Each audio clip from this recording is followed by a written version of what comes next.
Now, from News Channel 8, this is Good Morning Washington. Still ahead on Good Morning Washington. Thinking of getting a credit card for your college students? The parenting alert that you need to hear before your child starts swiping. All right, next month, many students will be heading to college, and for most, it will be their very first time with a credit card and living on their own. Not necessarily a good combination, which means many reasons to swipe for things that they need or just that they want. It is important to build credit, but if you get carried away, you may damage your credit for years to come. And here with some tips that we should teach our college students before swiping the plastic is Sensibility Sense Executive Director Roy Paul. I like the name. Thank you. I think it's a good name, too. Thank you so much. You just told me you had 5 credit cards when you were in college? I did. I think like many people, when they get to that age, you get a whole bunch of solicitations in the mail. Sometimes you don't know what to do with it, but other times you look at the solicitations and you go, wow, this is a great thing. I get this plastic and I can swipe it. And you get excited. Exactly. But it's important to know that with those swiping come consequences, right? So That's your right. needs and your wants are very important. And if you want to buy a $300 pair of sneakers and you don't have the cash, you may not want to put it on the cart. Well, that may be a tough lesson for young people who have never been on their own, never managed money before, at least not a lot of money, to learn. But it should be a lesson that the parents already know. And in many, if not most cases, the parents are the ones paying the bill. Exactly.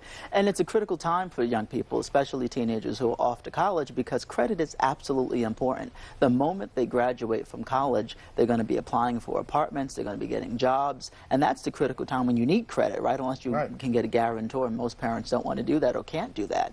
But you have to be very, very vigilant about what you're going to be putting on that card and why.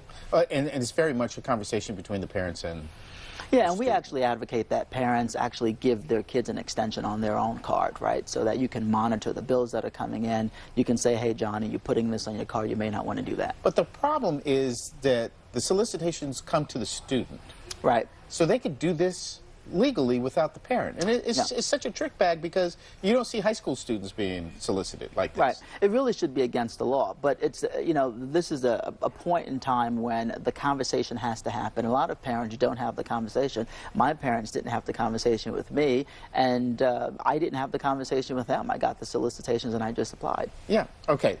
The whole issue of how to manage your money when you're just out there, I don't remember my parents having that conversation with me as I was going to college. It should be a conversation that the parents have with their kids before they go. How are you going to manage your money? How are you going to make some side money? How are you going to get the things that you want, except for asking from me or ringing it up on a credit card? Right. So there's the conversation before college and then after, right? And during. So before college, a lot of people don't understand what their financial landscape looks like. And I can't tell you how many teenagers I talk to know they're going to college, know they're taking out loans, but if I said to them, what's your monthly payment going to be when you graduate, they can't answer the question. And so what you have to do is not just know what that number is, but take 20% of your potential salary, and if you can't pay back your student loans with that 20%, you're taking out too much. Okay, we had some tips up there on the screen. Some things, you know, we've got about 30 seconds that you can just click off for us.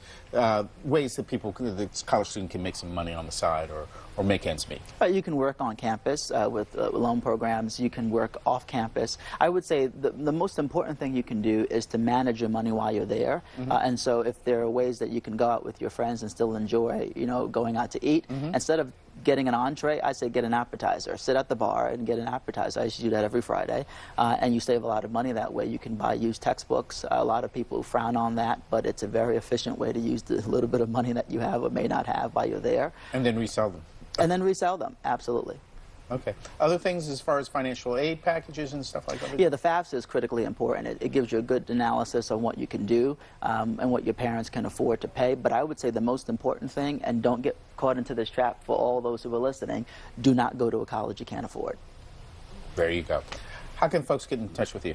On the web, sensibility.org. We're probably very accessible, probably too accessible, but we like it. Okay. CENTS-ability.org. Mr. Paul, thank you so much for being with us. Thank you. Appreciate it.